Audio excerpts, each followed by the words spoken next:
જામનગરમાં રિલાયન્સની કિલ્લેબંધ security airport પર રાસ ગરબાથી મહેમાનોનું ભવ્ય સ્વાગત કરાવ્યું.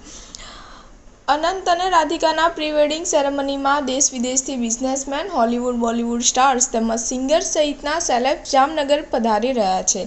જેના પગલે 25 ફેબ્રુઆરીથી જ જામનગરની તમામ મોટી હોટેલ્સ અને રિસોર્ટ મહેમાનો માટે બુક કરાવી દેવામાં આવ્યા છે. સાથે જ મહેમાનોના સ્વાગત માટે એરપોર્ટને પણ દુલ્હનની જેમ શણગારવામાં આવ્યું છે. એરપોર્ટથી મહેમાનોને રિલાયન્સ ટાઉનશીપ તેમજ અન્ય હોટલ કે રિસોર્ટ મૂકવા માટે સ્પેશિયલ વ્યવસ્થા ઊભી કરવામાં આવી છે. ત્યારે ખાસ ગેસ્ટ માટે વનતારાની ડિઝાઇનવાળી મર્સિડીઝ કારનો કાફલો એરપોર્ટ પર તૈનાત કરી દેવાયો છે. આ ઉપરાંત વીવીઆઈપી માટે 150 5 સ્ટાર બંગલા બનાવવામાં આવ્યા છે. 900થી વધુ પોલીસ કર્મીઓનો ચુસ્ત બંદોબસ્ત ગોઠવવામાં આવ્યો છે. આ સિવાય પણ એરપોર્ટ પર રિલાયન્સની કાર્સનો કાફલો સ્ટેન્ડ બાય પર છે તેમજ સ્પેશિયલ સિક્યુરિટી પણ ખડે પગે છે.